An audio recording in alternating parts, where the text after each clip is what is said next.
சிறை ரொம்ப யதார்த்தமா, உண்மைக்கு நெருக்கமா ஒரு படம். டானாகாரன்ல போலீஸோட வேற ஒரு முகத்த காமிச்சிருந்த தமிழும், விக்ரம் பிரபுவும் சேர்ந்து இந்த திரைப்படத்துல போலீஸோட பார்க்காத இன்னொரு முகத்த காமிச்சிருக்காங்க. விக்ரம் பிரபு இதே மாதிரி நல்ல கதைகள தேர்ந்தெடுத்து நடிச்சா ரொம்பவே நல்லா இருக்கும். அவர் ரொம்ப மெச்சூர்டான ஒரு ஆக்டரா மாறிக்கிட்டே வராரு. தமிழ் இந்த மாரி நிறைய எழுதணும். வணக்கம், பேரன்புடன் உங்கள் விஜயன். இன்னைக்கு நம்ம சிறை இந்த திரைப்படத்தோட விமர்சனம் தான் பார்க்க போறோம். இன்று திரையரங்குல வெளியாகிருக்க இந்த திரைப்படம் டானாகாரன் அந்த திரைப்படத்தை இயக்குன தமிழ் அவர்களுடைய எழுத்துல உருவாகி இருக்கிற இந்த திரைப்படம். விக்ரம் பிரபு இதுல தான் கதாநாயகனா நடிச்சிருக்காரு. நம்ம நிறைய போலீஸ் ஸ்டோரி நிறைய பார்த்துருக்கோம். வேணு வேணா அந்த அளவுக்கு பார்த்துருக்கோம்.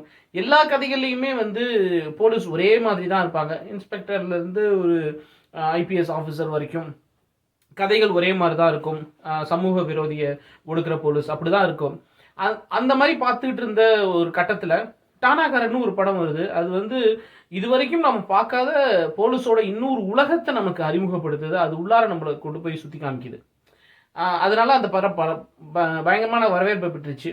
அந்த படத்தை எழுதின தமிழ் அவர்கள் இயக்குன தமிழ் அவர்கள் இந்த படத்தில் எழுதியிருக்காரு.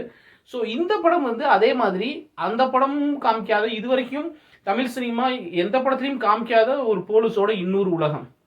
ஒரு சிறை கைதி, அந்த சிறை கைதியை சிறையிலிருந்து கோர்ட்டுக்கு அழைச்சிட்டு போகிற போலீஸார், அவங்க சந்திக்கிற சவால்கள், இதெல்லாம் இதுவரைக்கும் மைனால வரும்.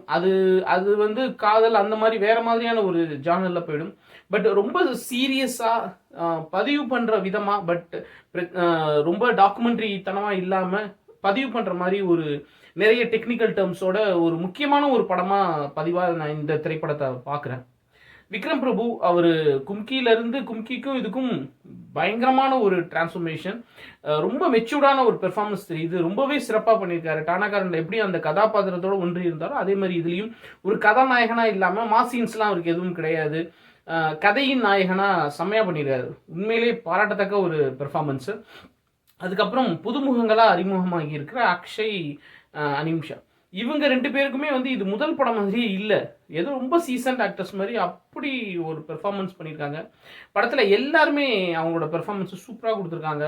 அந்த அக்ஷயோட அம்மாவாக வர்றவங்கலேருந்து எல்லாருமே அவங்களோட பெர்ஃபார்மன்ஸ் சூப்பராக பண்ணியிருக்காங்க. இசையை பொறுத்த வரைக்கும் ஜஸ்டின் பிரபாகரன் படத்தில் 3 பாடல்கள் 3மே மாண்டேஜாக வரும். பட் பிஜிஎம் சரியான ஒரு ரேசி பிஜிஎம்னு சொல்லணும். பரபரன்னு போகிற கதையில் பரபரன்னு அவரும் மியூசிக் போட்டிருக்காரு.